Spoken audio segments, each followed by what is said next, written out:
Trong puộc tí pram, trong lòng tếp có so pi sắt xa háo. Sắt xa háo. Yi Chen có miên cáp nhập ao phòng đài. Quát mình đại khơi sắt xa háo mùi, bần tay quát ban nữ tha puộc kê cu ở phê khai khẳng nè. Puộc kê ai sầm lập mนุษย์ธรรมดาบ้านอย่างงี้สรัวให้มนุษย์แต่มวยกดได้អាចដោះស្រាយជាមួយពួកគេគឺអ្នកចម្បាំងនៅខាងក្រៅមូលដ្ឋានឆ្នេរសមុទ្រគឺជាចិញ្ចៀននៃជញ្ជាំងប៉ុន្តែពេលខ្លះជញ្ជាំងមិនអាចបញ្ឈប់សត្វសាហាវនេះបានទេហើយពេលខ្លះសត្វមួយនឹងបំបែកចូលទៅក្នុងមូលដ្ឋាននៅពេលដែលមនុស្សធម្មតាជួបប្រទះសត្វសាហាវមានលទ្ធផលតែមួយគឺការស្លាប់ខ្ញុំត្រូវត្រឡប់ទៅផ្ទះយ៉ាងឆាប់រហ័សយីឈៀនគិតពីប្អូនស្រីរបស់គាត់គឺយីផ្ទះនេះមិនឆ្ងាយពីទីនេះទេហើយជញ្ជាំងដែលផុយស្រួយមិនអាចទប់ទល់នឹងសត្វសាហាវបានទាំងស្រុងគាត់មានការព្រួយបារម្ភយ៉ាងខ្លាំងចំពោះប្អូនស្រីរបស់គាត់នៅពេលគាត់រត់យីឈៀនបានឃើញស្រមោលពណ៌សប្រាក់រត់ទៅមកនៅចុងផ្លូវហើយម្នាក់មនុស្សធម្មតាបានស្លាប់ក្រោមការវាយប្រហាររបស់ស្រមោលអ្វីដែលជាល្បឿនលឿនយីឈៀនមានការភ្ញាក់ផ្អើលល្បឿនបែបនេះបានលើសពីល្បឿនប្រតិកម្មរបស់ភ្នែករួចទៅហើយគាត់គ្រាន់តែមើលពីចម្ងាយប៉ុណ្ណោះនៅចម្ងាយជិតគាត់ទំនងជាត្រូវបានសម្លាប់ដោយសត្វសាហាវដោយមិនឃើញស្រមោលរបស់វាប្រសិនបើខ្ញុំជួបប្រទះសត្វនេះខ្ញុំប្រកាសជានឹងស្លាប់យីឈៀនគិតគាត់នឹងមិនជឿដោយល្ងងថាគាត់ជាតួឯកដែលនឹងមិនស្លាប់ក្នុងស្ថានភាពណាមួយឡើយហើយគាត់ក៏មិនទៅប្រយុទ្ធជាមួយសត្វដ៏សាហាវនេះដែរនៅពេលប្រឈមមុខនឹងស្ថានភាពដែលមិនអាចយកឈ្នះបាន the best course was to flee as fast as possible យីឈៀនមិនល្ងងទេដូច្នេះគាត់បានរត់ជាអកុសលល្បឿនរបស់គាត់យឺតពេកបើប្រៀបធៀបទៅនឹងសត្វសាហាវហើយសត្វនេះហាក់ដូចជាកំពុងចោទប្រកាន់ក្នុងទិសដៅរបស់យីឈៀនយីឈៀនដឹងថាសត្វនេះមិនកំណត់គោលដៅគាត់ទេប៉ុន្តែប្រសិនបើគាត់ជួបប្រទះវាសត្វនោះប្រកាសជាមិនស្ទាក់ស្ទើរក្នុងការសម្លាប់គាត់ដោយការអូសដៃរបស់វាស្កឹមហ៊ានសម្លាប់នៅក្នុងមូលដ្ឋានអ្នកចម្បាំងជាច្រើនដែលដឹកនាំដោយបុរសវ័យកណ្ដាលម្នាក់បានប្រញាប់ប្រញាល់មកជុំវិញសត្វដ៏សាហាវនេះយ៉ាងឆាប់រហ័សអស្ចារ្យណាស់វាជាក្រុមបរបាញ់ White Wolf នរណាម្នាក់ស្រែកក្រុមប្រមាញ់ចុកខ្យល់យីឈៀនស្គាល់ឈ្មោះក្រុមបរបាញ់នេះវាគឺជាក្រុមល្បីនៅក្នុងតំបន់របស់គាត់មេដឹកនាំក្រុមមានចំណងជើងហៅថា White Wolf និងជាអ្នកចម្បាំងកម្រិតខ្ពស់នៅដំណាក់កាលចុងជាមួយនឹងអ្នកចម្បាំងដំណាក់កាលដំបូងឬពាក់កណ្ដាលជាមួយ10អ្នកក្រោមការបញ្ជារបស់គាត់ឃើញថា White Wolf Hunting Squad បានមកដល់មនុស្សជាច្រើនដកដង្ហើមសង្គ្រោះអ្នកខ្លះថែមទាំងមើលទៅរំភើបចេញពីផ្លូវសត្វសាហាវនេះមិនមែនជារឿងធម្មតាទេមេដឹកនាំក្រុម White Wolf បានស្រែកទៅកាន់អ្នកមើល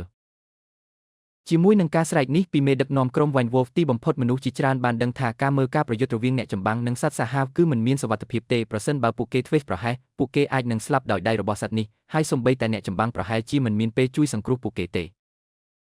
ដកថយមនុស្សគ្រប់គ្នាដកថយហើយយីឈៀនក៏ដកថយឆ្ងាយប៉ុន្តែមិនចាក់ចេញទេគាត់ក៏ចង់ដឹងថាតើអំណាចប្រយុទ្ធរបស់អ្នកចម្បាំងមានលក្ខណៈដូចម្តេចមិនយូរប៉ុន្មានការប្រយុទ្ធបានចាប់ផ្ដើម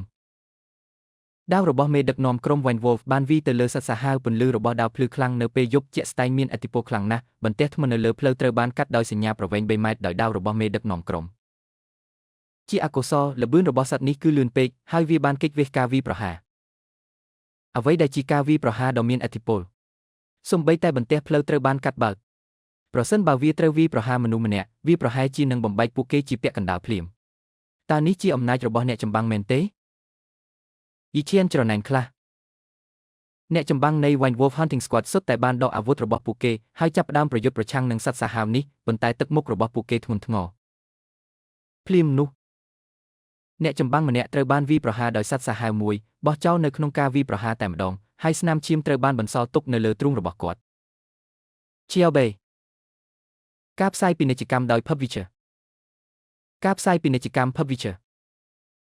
ប្រធានក្រុម White Wolf សម្លឹងមើលដោយការព្រួយបារម្ភប៉ុន្តែមិនបានពិនិត្យមើលរបួសរបស់ Shelby ទេផ្ទុយទៅវិញវាយប្រហារសត្វសាហាវទោះបីជាសត្វនេះបានរងរបួសធ្ងន់ធ្ងរដល់អ្នកចម្បាំងម្នាក់ក៏ដោយវាត្រូវបានហុំព័ទ្ធដោយមនុស្សជាច្រើនផ្សេងទៀតនិងរងរបួសយ៉ាងឆាប់រហ័សសូមប្រយ័ត្នសត្វនេះកំពុងព្យាយាមរត់គេចខ្លួនប្រធានក្រុម White Wolf ស្រែកដូចដែលបានរំពឹងទុកឃើញស្ថានភាពប្រែប្រួលប្រឆាំងនឹងវាសត្វនេះបានបំផ្លែងទៅជាពន្លឺប្រាក់បំបែកការហុំព័ទ្ធហើយព្យាយាមរត់គេចទៅចម្ងាយនៅពេលនោះព្រួញបាញ់ពីចម្ងាយបានបាញ់សត្វនេះបន្ទាប់ពីការវាយដំយ៉ាងខ្លាំងសត្វនេះបានធ្លាក់ទៅលើផ្លូវទម្រង់ពិតរបស់វាត្រូវបានលាតត្រដាងយ៉ាងពេញលេញវាជាមេញប្រាក់យីឈៀនបានឃើញវាយ៉ាងច្បាស់មេញប្រាក់នេះប្រវែង1ម៉ែត្រមានក្បាលមុតស្រួចនិងភ្នែកក្រហមឈាម Silver Moon Mink នេះត្រូវបានរងរបួសធ្ងន់ធ្ងរដោយឈាវយោតោះធ្វើការកាន់តែខ្លាំងហើយសម្រាប់វាបន្ទាប់មកយើងនឹងមិនចាំបាច់បរបាញ់សត្វសម្រាប់មួយខែប្រធានក្រុម Wine Wolf បាននិយាយយ៉ាងរំភើបជាក់ស្ដែង Silver Moon Mink មានតម្លៃខ្លាំងណាស់ Silver Moon Mink ដែលរងរបួសមិនមែនជាការប្រកួតសម្រាប់ក្រុមប្រមាញ់ Wine Wolf ទេប៉ុន្តែវាហាក់ដូចជាវាមិនបានបោះបង់ក្តីសង្ឃឹមទេភ្លាមពន្លឺប្រាក់បានផ្ទុះចេញពីរាងកាយរបស់វាហើយសន្ទុះរបស់វាបានកើនឡើងយ៉ាងខ្លាំងសូមប្រយ័ត្នវាកំពុងជំរុញឈាមរបស់វានឹងត្រៀមផ្ទុះប្រធានក្រុម Wine Wolf បានស្រែកព្រមានអ្នកផ្សេងទៀត Swish swish swish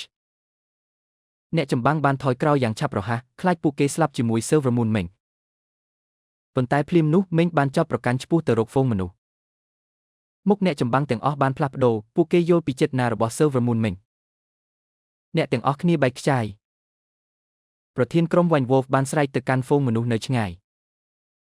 គួរឲ្យសោកស្ដាយ Silver Moon Mink លឿនពេកជាពិសេសបន្ទាប់ពីបញ្ចេញថាមពលឈាមរបស់វាមិនមានវិធីដែលមនុស្សធម្មតាអាចគេចផុតបានទេនៅក្នុងពេលវេលាដកដង្ហើមមួយ Silver Moon Mink បានទៅដល់ហ្វូងមនុស្សដោយគ្មានបច្ចេកទេសណាមួយគ្រាន់តែជាការធ្លាក់មនុស្សធម្មតាត្រូវបានបញ្ជូនហោះហើរវាសនារបស់ពួកគេមិនដឹងមិននឹកស្មានដល់ព្រួញមួយទៀតបានបាញ់ចេញពីសមាជិកក្រុម Wine Wolf ដែលលាក់ខ្លួនឆេវវាព្រួញបានចូលទៅក្នុង Silver Moon Mink ឆ្លងកាត់របួសរបស់វាទីបំផុត Silver Moon Mink ដែលរងរបួសធ្ងន់រួចទៅហើយបានស្លាប់កម្លាំងជីវិតរបស់វាបន្ថយបន្តិចម្ដងនៅពេលនោះមនុស្សជាច្រើនបានរត់គេចខ្លួនមិនហ៊ានទៅជិត Silver Moon Mink ប៉ុន្តែយុវជនម្នាក់បានចូលទៅជិត Silver Moon Mink ប៉ះស្បែករបស់វាយ៉ាងទន់ភ្លន់យុវជនអ្នកក្លាហានហ៊ានប៉ះសត្វសាហាវប្រធានក្រុម Wine Wolf បានចូលទៅជិតដោយសាច់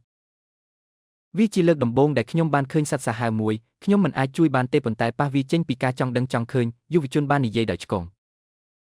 ប្រធានក្រុម Wine Wolf ងក់ក្បាលយល់ព្រមលើមិនអាក្រក់ទេក្មេងប្រុសអ្នកគឺជាសិស្សក្បាច់គុណរួចហើយមែនទេនៅអាយុនេះវាជាការរីកចម្រើនល្អអ្នកថែមទាំងអាចក្លាយជាអ្នកចម្បាំងនៅពេលដែលអ្នកធ្វើខ្ញុំនឹងអនុញ្ញាតឲ្យអ្នកចូលរួមក្រុមរបស់យើងសូមអរគុណប្រធានក្រុម Wine Wolf យុវជននោះបាននិយាយដោយរំភើបក្រុមប្រមាញ់ Wine Wolf មិនបាននៅជាប់ហើយបានយកសាកសពរបស់ Silver Moon Mink ចេញដោយចាក់ចេញម្នាក់យុវជនដែលបាននិយាយជាមួយប្រធានក្រុម Wine Wolf ឈរនៅតាមផ្លូវដោយញឹមល្ងងមនុស្សគ្រប់គ្នាដែលបានឃើញនេះគិតថាយុវជននេះបានឈួតការក្លាយជាអ្នកចម្បាំងគឺមិនងាយស្រួលទេហើយពួកគេគិតថាពាក្យរបស់មេដឹកនាំក្រុម Wine Wolf គ្រាន់តែជាការសប្បាយរីករាយប៉ុណ្ណោះទោះជាយ៉ាងណាក៏ដោយការសើចរបស់យុវជននោះមិនមែនដោយសារតែពាក្យរបស់ប្រធានក្រុម Wine Wolf នោះទេយុវជននេះគឺ Yi Chen ខ្ញុំមិនរំពឹងថាទេពកោសល្យទី2ដែលខ្ញុំបានចម្លងមកពីសត្វសាហាវ Yi Chen បាននិយាយដោយរំភើប